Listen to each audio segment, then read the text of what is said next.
La Cámara de Diputados aprobó la reforma de la ley de glaciares y por una mayoría abrumadora, 137 votos a favor y 111 en contra. Pero para hablar de ello, nada mejor que tener a un especialista como es Cristian Fernández. ¿Qué tal, Cristian? ¿Cómo te va? Acá estamos para ¿Dónde está la justicia? Julián Denaro, Adrián Albor y Susana Nasuti, quien te habla. Hola, ¿qué tal? Buenas noches, ¿cómo les va? Bien, muy bien. Bueno, queríamos charlar un poquito de esta ley, qué es lo que implica más allá de la judicialización que ya se está vislumbrando, qué es lo que implica, qué es lo que puede ocurrir, ¿no? Vos sos un especialista en el tema y quizás nos podés desasnar un poquito. Bueno, esta ley fundamentalmente es un retroceso para el derecho, para la política ambiental en Argentina. Nosotros teníamos una ley de glaciares, la 26639, que fue la primera ley en Argentina en hablar de cambio climático, fue la primera ley en el mundo en proteger específicamente a los glaciares, y en la madrugada de ayer lo que sucedió fue que esa protección dejó de existir por un proyecto de ley redactado por las empresas, ¿no? Un proyecto de ley que no tenemos la certeza, pero que la verdad que tenemos muchas sospechas de que las empresas mineras son las que redactaron este proyecto, porque es a la medida de diferentes proyectos mineros que quieren avanzar sobre la cordillera, principalmente con minería de cobre. También hay proyectos de minería de litio. Por lo tanto, lo que sucedió ahora es que los glaciares que gozaban de protección hoy están desprotegidos, y el agua, que es justamente un derecho humano fundamental, ahora se ha convertido solamente en un insumo para la megaminería. Ese es el cuadro de situación que tenemos, es muy grave, es una afectación directa a la Constitución Nacional, es una afectación directa al Acuerdo de Escazú, que establece un principio que es el de no regresión, no retroceso, y bueno, como ustedes adelantaban, justamente por estos motivos vamos a ir a la justicia a desafiar, a plantear la inconstitucionalidad de esta ley.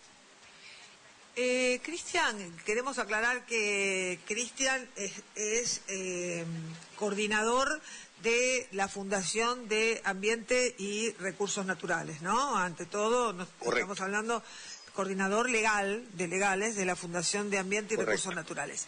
En la ley anterior, en la ley que se reforma o en la ley que estaba vigente hasta el día de ayer, ¿cuál era el porcentaje de glaciares o de periglaciares que estaba protegido?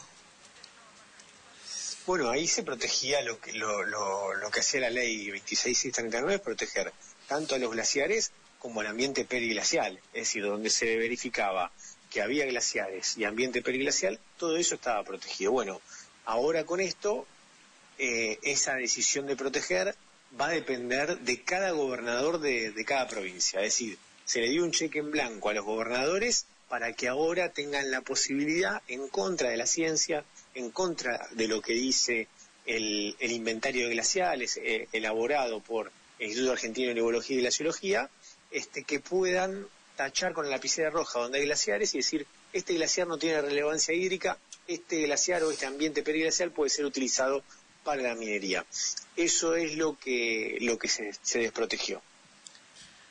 Uy, terrible. Y esto puede ocasionar, tenemos dos provincias, no se me ocurre, Mendoza y San Juan, por decirle alguna. Las dos van a decir que sí, ¿no? Pero supongamos que el gobernador de Mendoza decide, en virtud de las facultades que le otorga esta ley, habilitar glaciares y zona periglaciar, que respecto de lo cual San Juan no está de acuerdo. ¿Esto puede originar conflictos entre provincias? Exacto, totalmente, podría generar conflictos entre provincias. De hecho, bueno, ya hay una demanda, un amparo presentado, entiendo, por la Pampa, que ya viene encima de un conflicto histórico con Mendoza por el agua, por el río Atuel.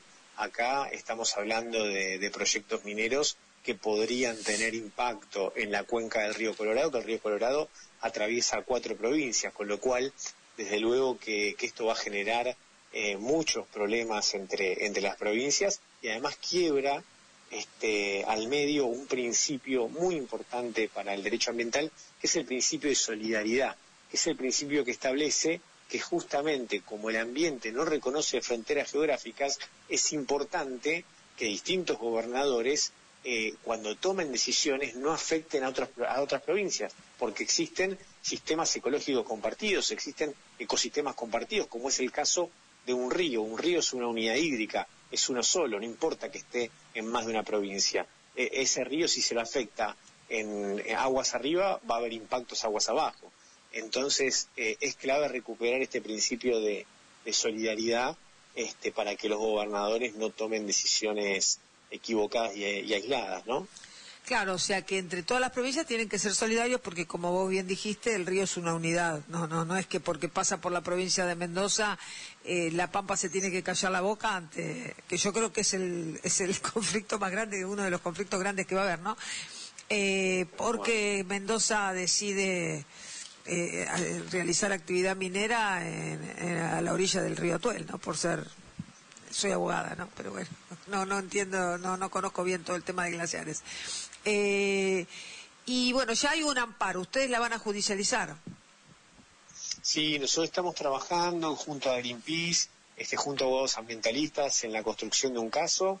Es un caso que, bueno, ha tenido mucha repercusión en redes sociales porque se anunció que estamos trabajando en esto y mucha gente ha presentado, ha firmado para acompañar, para apoyar todo este proceso judicial, con lo cual realmente estamos muy contentos con ese acompañamiento de la gente, ¿no? Porque yo creo que la gente comprende que estamos en presencia de básicamente de la afectación del agua, ¿no? Yo creo que eso llegó a todo el mundo, que todo el mundo entiende que aquí está en juego el agua de los argentinos, de las argentinas, y que no están dispuestos a permitir que el agua deje de ser un derecho humano para ser solamente un insumo de la minería.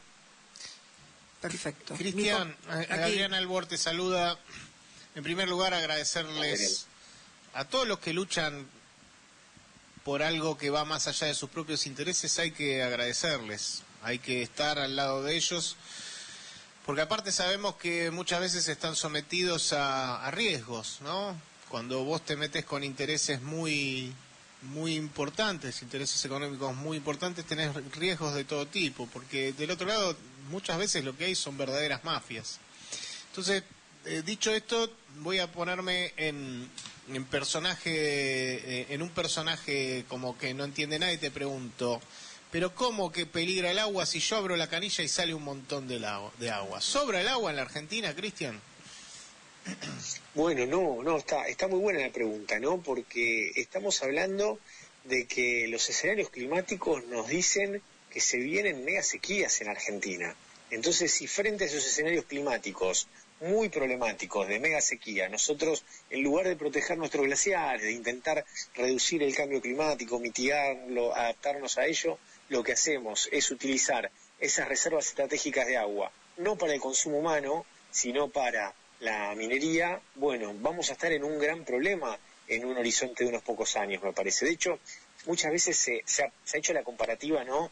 Desde el gobierno lo han planteado mucho, ¿no? Bueno, pero fíjense el caso de Chile, cómo Chile, con la misma cordillera, exporta no sé cuántos millones de dólares en minerales, y lo cierto es que Chile está atravesando una de las peores megasequías de su historia. Entonces me parece que el ejemplo de Chile no es muy bueno para traerlo, porque la verdad que a Argentina no le convendría estar en ese escenario. Sabemos que cuando hay megasequías no solo sufren las personas, no solo sufren los territorios, sino un montón de economías regionales y actividades productivas que tiene el país. Claro. Te hago una pregunta, ¿hay un cálculo de qué cantidad de agua gastarían estas empresas de minería? Se sabe, creo que te escuché en algún medio colega mencionar una cantidad de litros por segundo que me pareció escalofriante. Sí, no tengo ahora en la cabeza la cantidad de litros por segundo, pero estamos hablando de que estos grandes emprendimientos mineros, estos que se buscan destrabar con esta ley, como pueden ser el Pachón, los Azules, Filo del Sol, son megaproyectos. José María, que es un proyecto binacional con Chile, que es el proyecto Vicuña, son proyectos que llevan mucha agua. Estamos hablando de millones de litros de agua, se explota la montaña, se arma lo que se llama el dique de cola, que es un pozo gigante ahí se vierten estos millones de litros de agua. ¿Para qué? Para utilizar con sustancias químicas, separar el mineral de la roca. Y eso es un gran peligro, no solo porque primero toda esa cantidad de agua además queda contaminada, no es un agua que se pueda renovar, no es un agua que se pueda reutilizar para otra actividad, es agua contaminada que no sirve más, sino que también se corre el riesgo de que se filtre por las napas y termine en los acuíferos y quede contaminada el agua que consumen las personas. Entonces, es un escenario bastante complicado y esto que comentábamos antes, ¿no? Lo de las mega sequías también no es apocalíptico, es también revisar el pasado, revisar experiencias pasadas como la minería de litio, por ejemplo, en Catamarca, con minera del altiplano. Lo que sucedió fue que secó un río, ¿no? La Vega Trapiche. Entonces, tenemos los casos de contaminación también por derrames en Veladero, en San Juan. Hay muchísimos casos de la experiencia minera que han generado muchísimos daños ambientales y creo que eso no se contabiliza cuando se habla de los grandes, la grande prosperidad económica que traen estos proyectos, porque contaminar el ambiente, remediarlo después sale muy caro.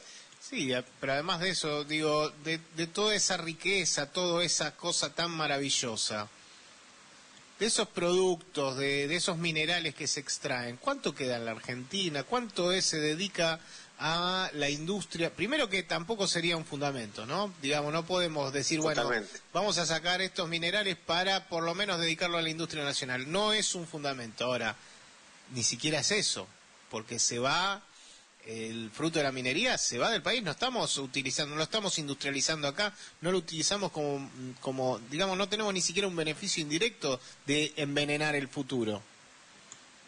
Totalmente. La verdad comparto todo lo que decís, cada palabra, e incluso si lo trasladamos esto, ¿no? Esto que vos decís con todo el sentido común del mundo, si lo trasladamos a un nivel legal, bueno, justamente es lo que establece la Constitución Nacional, el artículo 41, cuando nos habla de desarrollo sustentable, nos dice, tenemos que satisfacer las necesidades presentes, es decir, tenemos que combatir la pobreza, tenemos que darle trabajo a la gente, pero sin comprometer a las generaciones futuras. No podemos sacrificar el agua del presente y el futuro para ello. Lo mismo establece, por ejemplo, el Código Civil Comercial, en el artículo 240, cuando nos dice que los derechos individuales, es decir, en este caso los derechos, supongamos, mineros, de las empresas mineras, encuentran un límite cuando se encuentran en juego derechos de incidencia colectiva, como el ambiente, la flora, la fauna, los ecosistemas, el agua, el paisaje.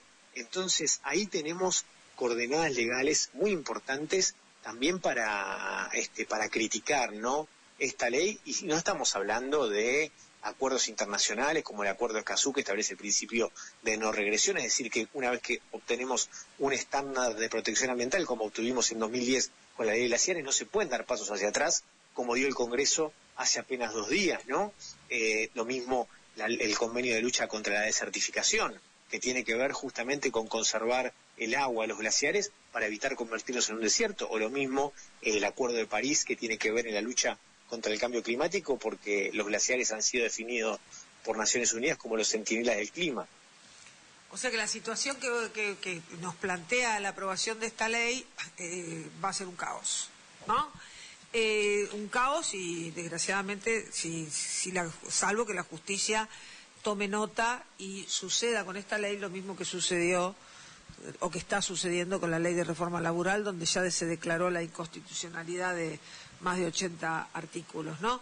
Y ¿podés resumir algunos argumentos de quienes votaron a favor de estos 137 votos? Creo que casi no hablaron, ¿no? Porque como tenían el quórum y tenían el número, creo que nadie hablaba. Pero ¿cuál era el argumento de alguno, del que por lo menos el que le tocó el mismo informante? Bueno, uno de los argumentos centrales de quienes defendieron el proyecto de ley que luego se convierte en ley era el libreto de las empresas mineras cuando se sanciona la ley de glaciares en 2010, que van a la justicia a impugnar judicialmente la ley de glaciares y terminan fracasando porque en el año 2019 la Corte Suprema dijo que la ley de glaciares es constitucional, la de 2010. El argumento era: esto afecta al federalismo, esto afecta las autonomías provinciales porque no permite que las provincias puedan disponer de sus recursos.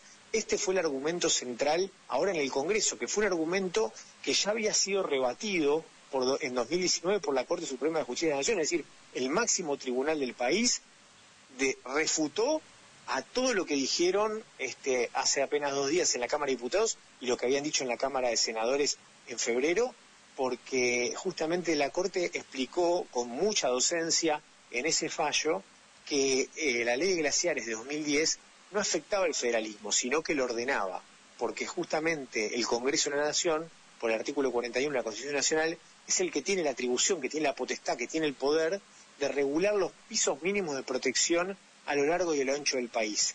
Claro. Que tiene que ser una protección igual. Y las provincias lo que pueden hacer, la potestad que tienen, es de complementar esa protección, mejorarla, pero nunca derogarla, nunca ir hacia abajo. Bueno, la Corte lo explicó con mucha claridad en 2019, sin embargo se ve que los diputados y diputadas que votaron este proyecto no leyeron ese fallo y bueno, ahora tendremos que ir a la justicia para reeditar este debate y buscar que la Corte diga exactamente lo mismo que dijo en 2019. Seguro que no lo leyeron, como no leen tantas cosas, eso no me cabe ninguna duda, ¿no? No, y me quedé pensando un poco lo que decías, que las provincias quieren reeditar el federalismo, cosa que no sucede para otras cuestiones, ¿no? Se quejaron bastante cuando se les transfirió, yo creo que está mal, los sistemas jubilatorios. O sea, para algunas cosas el federalismo prima, para otras tenemos absoluta dependencia de la nación. Y sobre todo provincias como la de Mendoza, como las de San Juan, ¿no? O sea, provincias eminentemente que tienen actividad o pueden tener actividad minera, ¿no? Yo conozco solamente el caso me fue muy útil escucharte, conozco nada más el caso de La Lumbrera. No sé qué afectación tuvo La Lumbrera en los recursos o en el agua en su momento, y si sigue trabajando La Lumbrera, ¿no? No, la lumbrera sí, la lumbrera es uno de los proyectos que ha generado mayor contaminación, ¿no? Contaminación en el suelo, contaminación en el agua, es un proyecto que ha sido muy nocivo para el ambiente y bueno, y también otros proyectos, ¿no? Como mencionábamos, Veladero, Agua Rica, también en Catamarca, con lo cual, y vemos que se repite, que es un patrón común, que es un patrón también que tiene que ver con la ausencia de controles estatales, ¿no? Porque acá la lógica de las empresas es como una lógica de autocontrol. Yo soy bueno, yo me autorregulo, yo me autocontrolo. Y el gobierno, con esta lógica desreguladora de la protección ambiental, bueno, justamente es muy funcional a esa teoría empresaria. Con lo cual estamos en un escenario muy preocupante, muy alarmante para el derecho ambiental, porque además el hecho de que hayan podido voltear la ley de glaciares, ahora se van a envalentonar y van a querer ir contra la ley de bosques, contra la ley de control del fuego. Es verdad. Entonces, realmente necesitamos que la sociedad nos siga acompañando, que nos acompañe. Nuestra idea es representar a todo el mundo, porque si defendemos el ambiente y logramos una sentencia favorable, nos beneficiamos todos, ¿no? Los únicos que se van a perjudicar van a ser las empresas mineras con intereses, pero seguramente en los territorios van a estar muy felices de poder seguir manteniendo el agua como un derecho humano fundamental. ¿Has cerrado la nota vos? O sea, la nota está cerrada con tu última expresión. O sea, me parece genial la conclusión de esta nota y aspiremos a que la justicia reflexione, como ha reflexionado también en la ley de modernización, modernización lo digo entre comillas, ¿no? Laboral, porque las dos tienen un denominador común: volver a la Edad Media. O sea, volver a la Edad Media. Todos podemos hacer lo que queremos. Esperemos tener un poco de justicia, totalmente. Sí. Cristian, muchísimas gracias. Te vamos a volver a llamar porque la verdad que nos enriquece mucho escucharte y aparte para ver cómo está siguiendo toda esta situación. Cómo no, con mucho gusto. Muchas gracias. Buenas noches. Gracias a vos, buenas noches.